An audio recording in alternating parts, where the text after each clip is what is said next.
안녕 친구들. 겨울 같은 가을 날씨에 건강하게 잘 지내죠? 쌍막할 수 있는 우리 마음을 말씀이 훈훈하게 데워주길 바랍니다. 기도할게요. 하나님 아버지, 말씀을 잘 읽기를 원합니다. 잘 이해하기를 원합니다.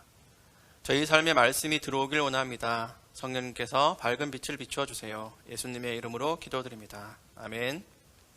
오늘은 성막의 기구인 물동이와 성막에 관련해서 두루 사용하는 거룩한 기름에 관한 내용을 살펴볼게요. 특별히 사용법이 뭔지 생각하면서 읽어보세요.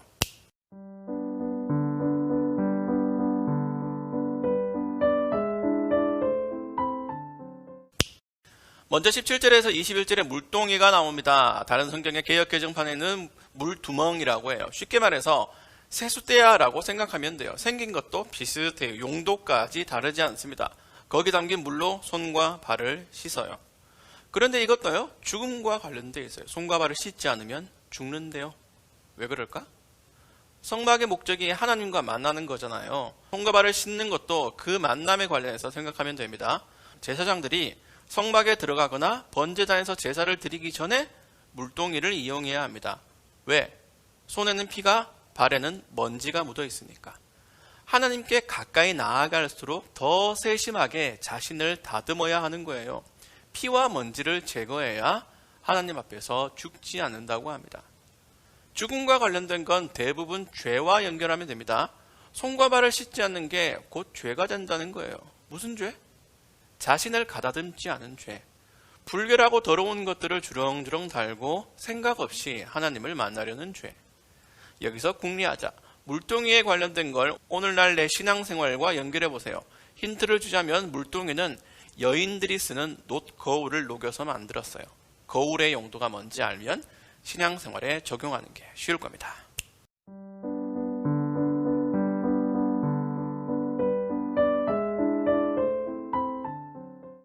하나님을 만나는 건 스쳐 지나가는 만남이 아니에요. 일단 한번 만나보고 마음에 안 들면 그만인 소개팅도 아니죠. 하나님과의 만남은 사귐을 전제로 하는 겁니다. 하나님을 만나고 싶다는 걸 그냥 특이한 종교적 체험을 해보고 싶다는 식으로 표현하면 안 돼요. 앞에 있으면 마냥 좋고 포근하고 편안하고 만나지 못하면 아쉽고 그리운 그런 만남이어야 합니다. 그런 면에서 우리 신앙생활에도 단장이 필요해요. 특히 가장 공식적이고 의미 있는 만남인 예배를 생각해 보세요. 일주일 동안 살면서 우리 속에서 얼마나 많은 감정과 생각이 부서지나요? 감정의 조각들이 마음속에 콕콕 박혀있죠. 또 무럭무럭 자라난 욕망과 불안, 불만, 악한 꾀가 내 속에 꼭 자리 잡고 있죠.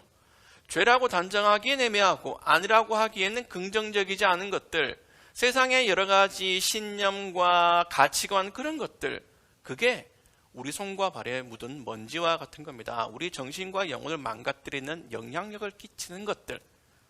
진짜로 예배를 소중히 여긴다면 그런 것들까지도 정리해야 돼요. 거울을 보듯이 자신을 가다듬어야 하는 겁니다. 만남에만 목적을 두지 말고 만나서 감정을 공유하고 즐거운 시간을 보내려면 단장하는 게 당연하잖아요. 에라 그냥 아무 기대 없이 소개팅 한번 나간다 하면서도 최소한 비비크림이라도 바르고 나가잖아. 하나님과의 만남은 그보다 훨씬 더 신경을 써야 하는 게 당연하지 않을까요? 두 번째는 거룩한 기름입니다. 관유라고 돼요. 이 기름의 용도는 두 가지인데 물건과 사람에 바르는 거예요. 성막의 여러 기구들, 그러니까 번제단에서부터 언약궤까지 모든 도구에 바르기도 하고 제사장을 임명할 때도 사람에게 발라요. 그 기름을 발라야 거룩해진다고 해요. 29절부터 30절에 이 모든 것을 거룩히 구별하여서 가장 거룩하게 하여라. 이 모든 것에 닿는 것이 다 거룩해질 것이다. 아론과 그의 아들들에게 기름을 발라서 거룩히 구별하여라.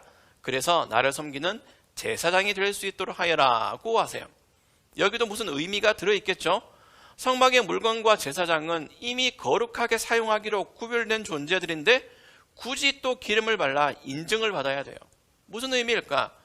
물동이에서 손을 씻는 게 사람 편에서 해야 할 일이면 기름은 하나님 편에서 하시는 일입니다. 거룩함은 이렇게 우리의 헌신도 있어야 되지만 하나님의 인증이 가장 중요해요.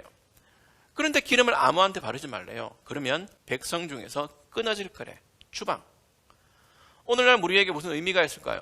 기름 혹은 기름 부음은 성경에서 성령님을 상징합니다.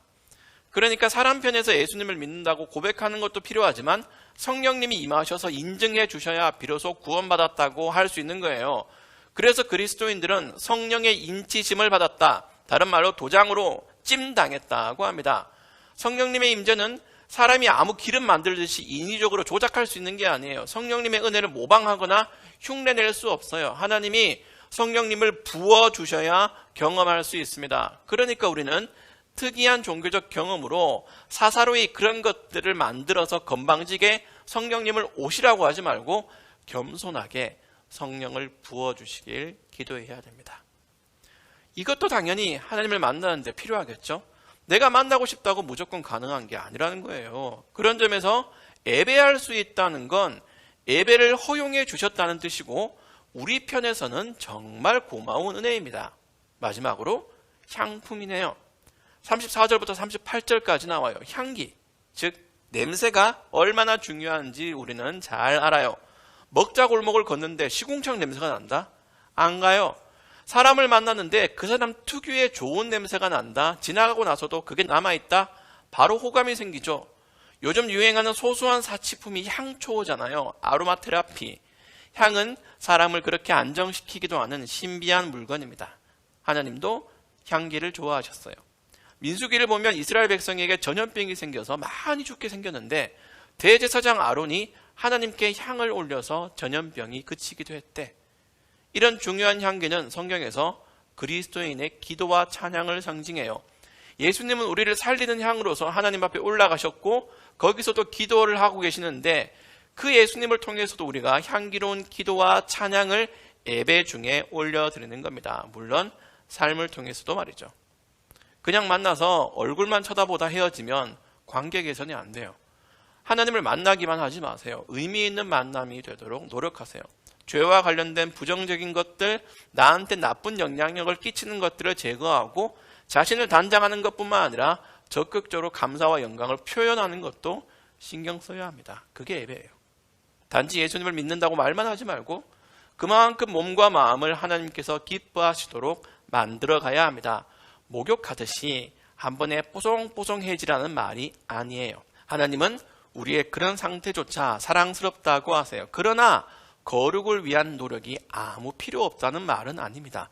그러지 않아도 사랑스러운데 이쁜 짓 하면 더 사랑스럽고 안아주고 싶고 그러잖아요. 우리 신앙도 그렇게 점점 발전해야 합니다. 물과 기름과 향기, 나에게 부족한 부분은 무엇인가요? 한 주간 잘 점검하고 경건하게 살도록 노력합시다. 기도할게요. 하나님 아버지, 오늘도 말씀을 가르쳐 주셔서 감사합니다. 잘 묵상하고 깨우친 말씀이 저희 삶에서 적용될 수 있도록 해주세요.